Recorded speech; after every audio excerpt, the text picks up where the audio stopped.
اچھا جی، اب میں آتا ہوں جی محرم میں دسترخوان وسیع کرنا کیسا ہے.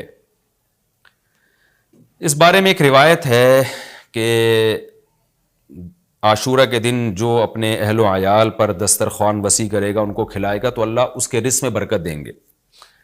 یہ روایت سند کے لحاظ سے کمزور ہے. بعض علماء کی رائے یہ ہے کہ اگرچہ کمزور روایت ہے مگر فضائل میں چلتی ہے، تو کوئی اچھی نیت سے دسترخوان وسیع کر دے. وسیع کر رہا ہے نا، کوئی یتیم کے منہ سے نوالا تو نہیں چھین رہا نا، کھلا ہی رہا ہے. تو اگر کوئی گھر والوں پہ اس دن اچھا کھلا دے گا تو اس میں کیا حرج ہے. بعض علماء کی یہ رائے ہے، وہ بھی اصحاب علم ہے. لیکن بندہ ایک کو ہمیشہ سے ایک اشکال رہا ہے کہ جب ایک بالکل بے غبار صحیح حدیث ہمارے سامنے موجود ہے تو اس کے مقابلے میں ایسی کمزور روایت کو ہم کس بیس پہ ترجیح دے سکتے ہیں. ہمارے سامنے جو بے غبار اور بالکل مستند حدیث ہے، جس کی سند پہ کوئی کلام نہیں ہے، وہ ہے روزہ. عاشورہ کے دن روزہ رکھنا چاہیے. روزہ اور دسترخوان آپس میں جمع نہیں ہو سکتے. یعنی عاشورہ کے دن جب آپ دسترخوان وسیع کریں گے تو روزہ کیسے رکھیں گے؟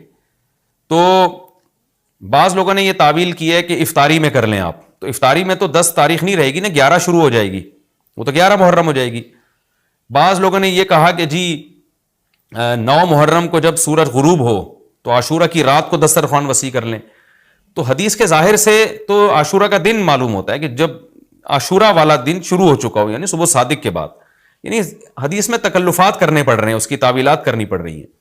تو اس بارے میں علامہ ابن تیمیہ رحمہ اللہ کی رائے ہمیں بہت صحیح معلوم ہوتی ہے. انہوں نے یہ لکھا ہے کہ اصل میں ہوا یہ تھا کہ جب شیعہ حضرات نے عاشورہ کے دن کو منحوس سمجھنا شروع کر دیا کہ یہ منحوس دن ہے اور اس میں غم کا دن ہے، تو بعض سنیوں نے ان کے مخالفت میں نا اس کو خوشی کا دن منانا شروع کر دیا.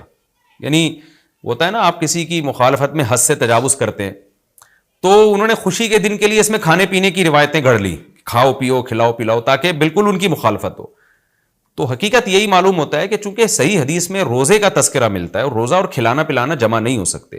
اگر یہ جو دوسری عاشورہ کے میں کھانا کھلانے والی حدیث بھی بالکل بے غبار اور مستند ہوتی نا، تو ہم دونوں کو جمع کر کے تعویلات کر لیتے کہ جی افطار میں کھلا دو اور سارا دن روزہ رکھو، یا نابالغ بچوں کو دن میں کھلا دو اور بڑوں کو روزہ رکھوا دو. تو ہم تعویلات کرتے اگر یہ اسی ٹکر کی حدیث ہوتی. لیکن یہ کمزور حدیث ہے، تو اس کو اتنی صحیح مستند روایت کے مقابلے میں ہم کیسے لا سکتے ہیں؟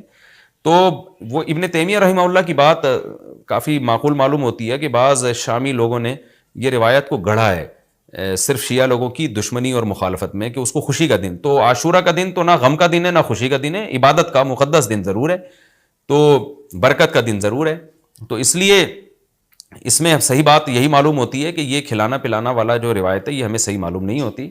روزہ رکھیں، اور افطاری میں تو ویسے ہی دسترخوان وسیع کرنا چاہیے. افطاری میں سموسے پکوڑے جلیبیاں بچوں کو کھلائیں تاکہ ان کو روزہ رکھنے کی اور زیادہ حوصلہ افزائی ہو. تو اس لیے ہماری رائے اس میں یہی ہے کہ عاشورہ کے دن بس روزہ ہی کی فضیلت ہے، دسترخوان والی بات ہمیں ٹھیک معلوم نہیں ہوتی.